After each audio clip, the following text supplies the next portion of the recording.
Gamers are tired of the BS, and they're tired of being lied to, tired of being gaslit, and most of all, they're just angry. And I believe that corporations are truly to blame for the current state of gaming. First, it was microtransactions, and I'm guilty. I also bought the horse armor in Oblivion when it first came out.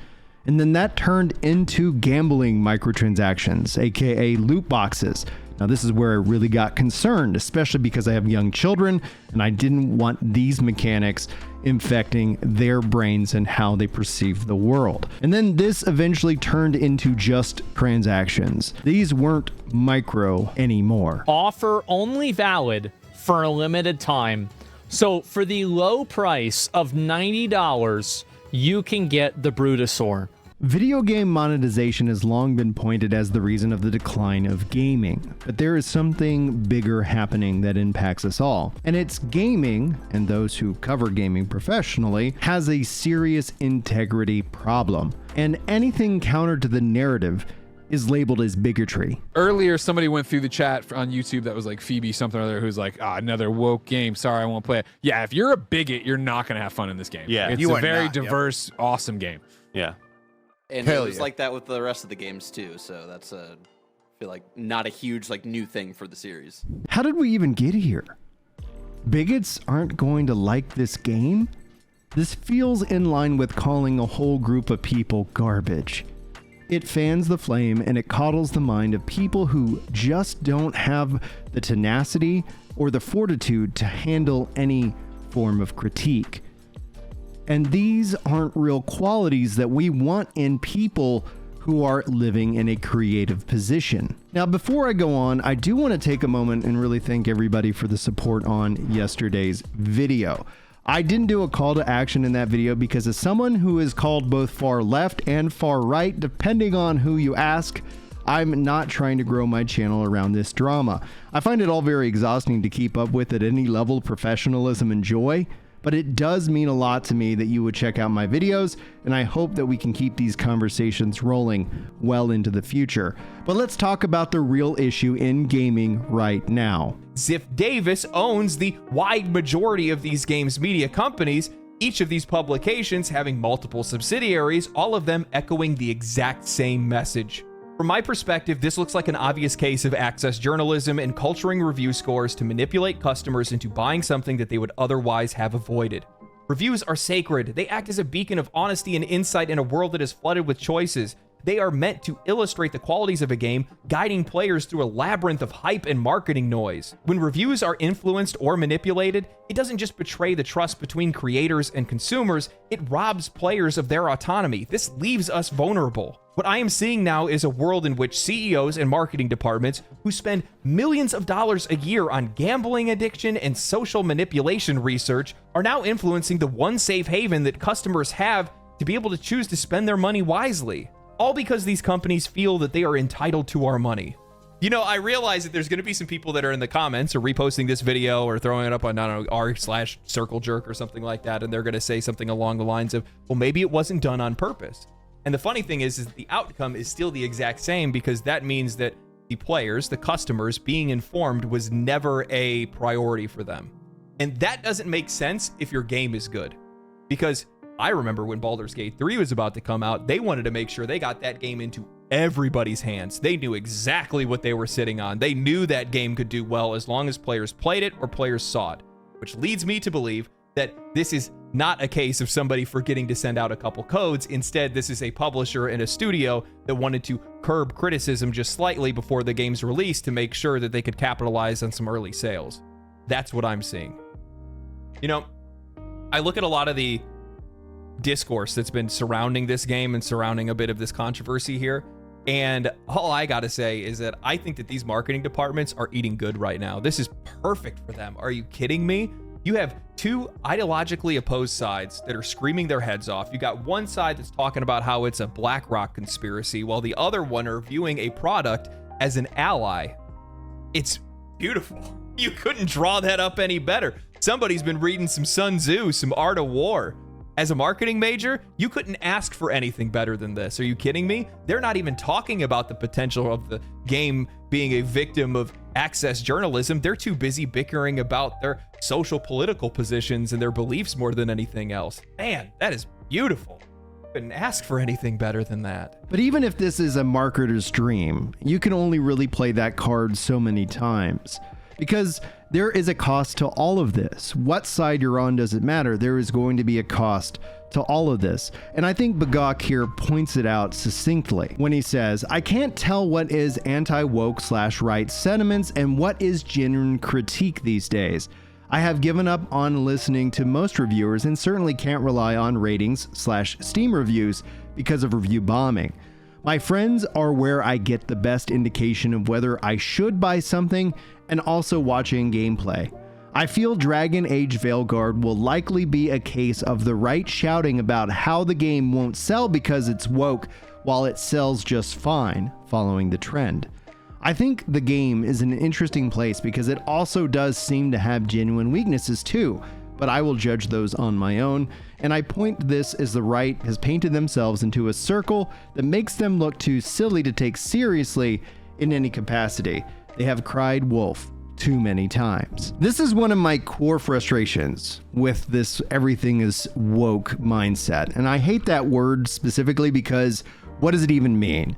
The definition of this word changes based off of your worldview, so let me give it to you in the context in which that I use this word reluctantly in regards to this reply, because they use the word.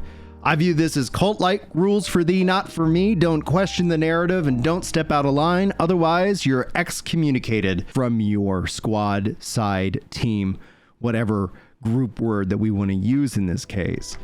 Yes, there is a massive level of fatigue that I feel personally. I've seen this with Andy Pants Gaming, and I don't have any issue with calling out his name directly, namely because of just how he's acting in these online spaces. It's shameful. I don't know if he's having a mental health crisis, a midlife crisis, or if he's just playing a character. My hope it's that he's playing a character. The other two are going to be tragic no matter which way you shake out that tree. I've described all of this as basically a high school lunchroom drama. So do as the algorithm says, and this works on both sides, and you will grow. And being that people put so much value into their engagement numbers, it's easily to see how we've lost the ability to talk with each other as gamers. Now, as all this relates to Dragon Age, let's talk about the launch, and I wouldn't celebrate too soon. Mighty Keith tweets out, a lot of people that told you for months that Dragon Age the Veilguard was part of this huge wokeness infection, that it is making the gameplay industry bad, are now playing and creating content for the game, expanding its reach and possible sales. Hypocrites. And this in and of itself has highlighted the fact that the game is right now the #1 selling game, especially on PC and Steam. What's interesting here is that when we start to talk about Mighty Keith and what he's sharing is I have a mind of two thoughts on this, is that I think as gamers, we want people to have an informed opinion about a game, and thus there's a level of a kind of an unwritten rule, like don't try and review a game that you haven't played. But at the same time, you can also gather a lot of context from a lot of different opinions and news out there.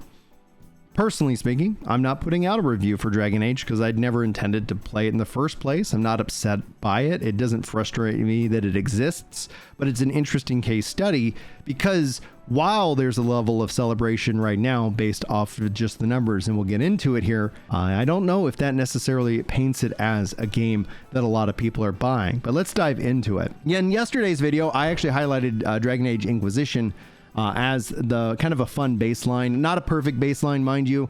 Many factors went into the fact that these numbers are going to be way, way lower from what we're about to kind of dive into. But you can see here, Inquisition sold over 12 million copies, and on Steam PC, an all-time peak of just under 5,000.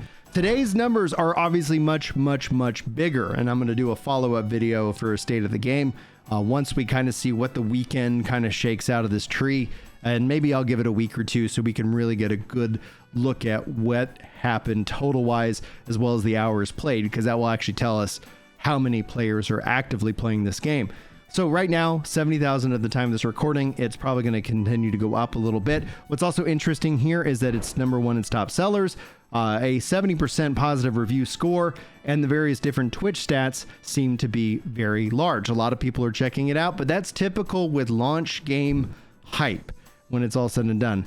Now, whether you like him or not, Grums is tweeting this out, and he says, and he's using Boulders Gate 3 as a measuring rod against this game, which I would argue isn't the best measuring stick. But since we really lack the ability of having a true AB universe test with this game, and that means basically a universe that the wokeness, so to speak, wasn't in, and one where it is, what would the sales difference be? That would be awesome. That'd be awesome to be able to do this AB universe test, but here we are. Anyway, it will be one of the things that I think people are going to adopt this as well, because Baldur's Gate 3 is highlighted as some kind of counterpoint to Gamergate 2.0, but I think that ultimately misunderstands the issue which most people don't like about Gamergate. If we judge each side by its extremes, well, we're never going to come to any kind of consensus. But here we go. Baldur's Gate 3, you can see some very, very large numbers. I don't think Dragon Age is going to hit the Baldur's Gate 3 numbers, but if it does,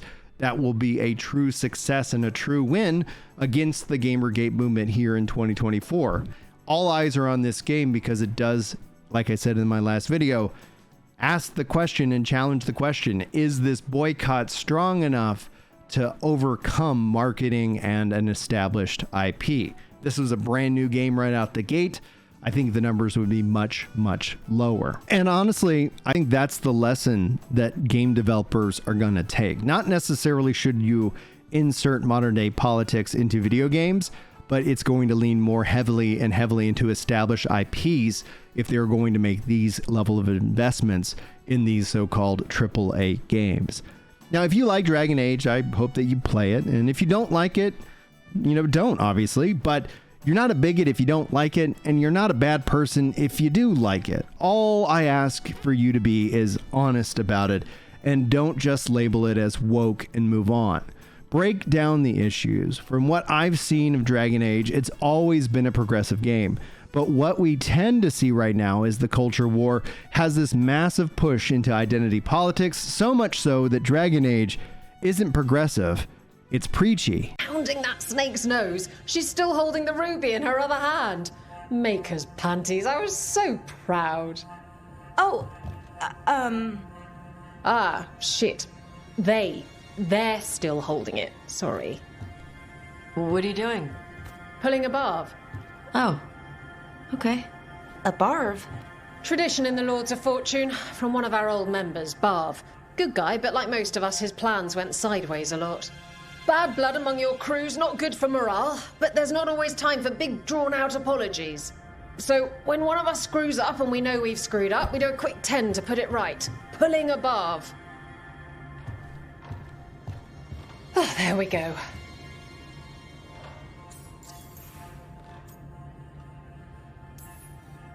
I'm glad the Lords of Fortune have Tarsh's back. Oh, Tarsh isn't the first non-binary member of the Lords. Really? It was a little before your time, but Horlicks was one of ours. Huh. Bastard looked better than I did in a dress or pants. And out of them, too.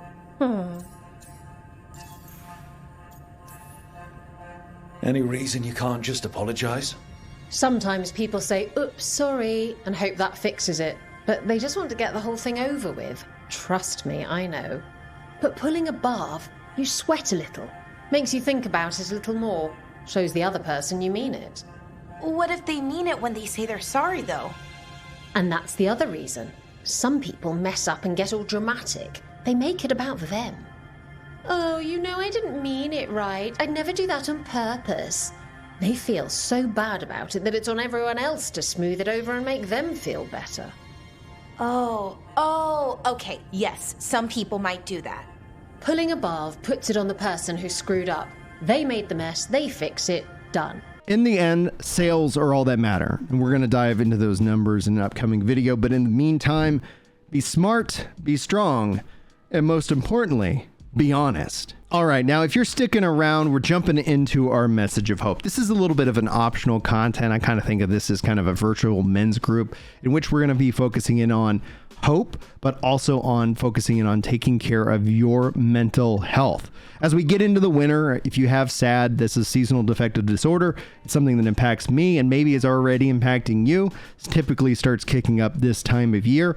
I just also want to encourage you to focus in on that. I'm going to give you some tips of what I do as well, but also take breaks from social media. These things, social media is the, I guess the summary of comparison is the thief of joy, maximized to its extreme algorithmic effort. I think a lot of the problems that we see in gaming, especially when it comes to integrity, are algorithmically driven. And when you step out of that, even for just a little bit every day, it can actually be very peaceful and very healthy for you to do so. So here's what I do. Hopefully, if there's anything that you get out of this, let me know. And if you do something that I'm not doing here, let me know. I'm always very curious because I don't like when I feel sad, in this case. But I make sure I take vitamin D every day. Obviously, as a ginger, me and the sun do not get along well.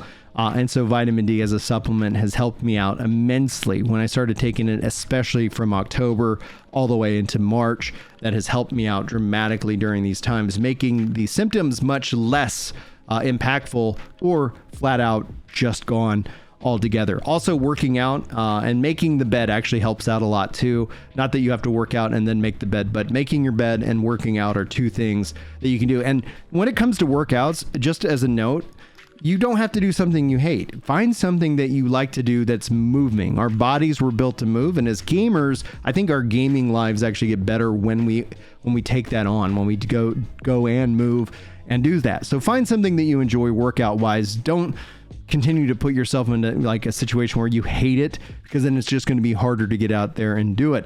Whether it's find a podcast, hit a playlist, do something, audio wise, and take that time kind of as a refresher to go and escape the world for a little bit and get a little bit of movement in your day. For me, I also spend a lot of time in prayer. I'm trying to challenge myself to pray a daily rosary for everyone who actually engages with me online, whether that's you just watching this video over on Twitter, whatever. If you guys are part of the community or if you're just kind of passing through, I always try to think of you guys and the different intentions that you have and try to offer those up because that's just who I am. I'm a nerd, a Catholic nerd. And then it says, and then also on my phone, I make sure I set scheduled breaks. So I limit the amount of time I can spend on like certain types of apps on my phone, like social media, for example.